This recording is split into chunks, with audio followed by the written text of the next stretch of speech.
Hello again. Once upon a time, the Hollywood film industry was dedicated to one goal, which was to entertain people and allow them to be whirled from their dreary day-to-day lives for a few hours into a magical world of make-believe and escapism.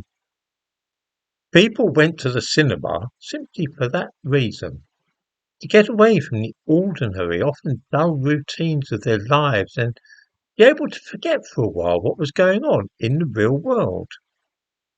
For my own part, that is still what I'm looking for when I go to the pictures. I don't want to be challenged or made to feel uncomfortable, and nor do I wish to be invited to tackle some abstruse philosophical problem. If I wanted to think about philosophy, I would read Marcus Aurelius or Nietzsche. That's not at all what I'm looking for in a Hollywood movie. That's why, when looking at the films which have won lots of Oscars, especially those which won the Oscar for the best movie, we used to find that fantasy, adventure, excitement, and escapism were generally the most notable qualities which marked out those films.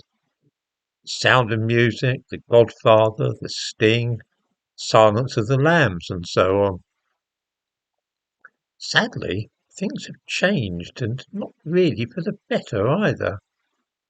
Simply being an exciting, heartwarming, or entertaining film is not enough these days. Indeed, if that is all that a film offers, then it's not even eligible to win an Oscar. Certainly not the Best Picture Oscar. It's not enough to be a good film these days. It must be a diverse film, or one which deals with the struggles of homosexuals, women, or black people, or indeed deaf people. No, I'm not making this up. I'll return to it in a moment.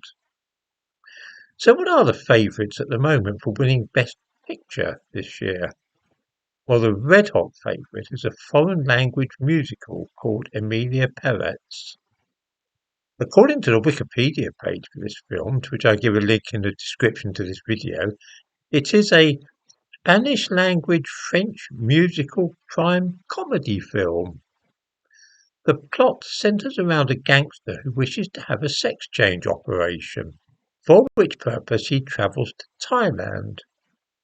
One novel feature is that the central character is played by a man called Carlos Sofia Gascon, who had a sex change operation in real life. Now, this is exactly what I've been talking about. While I have no prejudices whatsoever against transsexuals, I'm bound to say that I've heard just about enough on the subject of sex changes in the last year or two to last me for the rest of my life.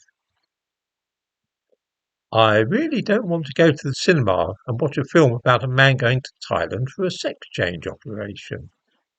I'd rather see something about spaceships or cowboys or dinosaurs or something.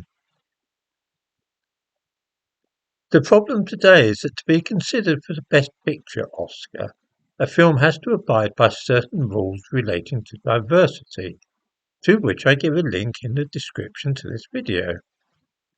It must include certain things, such as having a lead actor who belongs to an ethnic minority, or the main storyline must focus on underrepresented groups, namely women, or a racial or ethnic group, or people who are LGBTQ+, or those with cognitive or physical disabilities, or who are deaf or hard of hearing. In other words, unless a film centres around deaf people or has black people in leading parts, it will not even be in the running for the Best Picture Oscar. Bang goes the Sound of Music and The Godfather. Viewers might have noticed these trends lately when they've been to the cinema. I strongly recommend clicking onto the link I give to the criteria for films which wish to be in the running for an Oscar for Best Picture.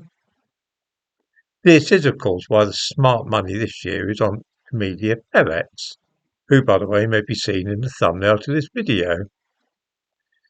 The film is full of Latin Americans or Hispanics or whatever one should now call them. And the protagonist is a real-life sex change case who is playing the part of a man going to Thailand for sex change surgery. If that doesn't tick all the boxes, I don't know what does.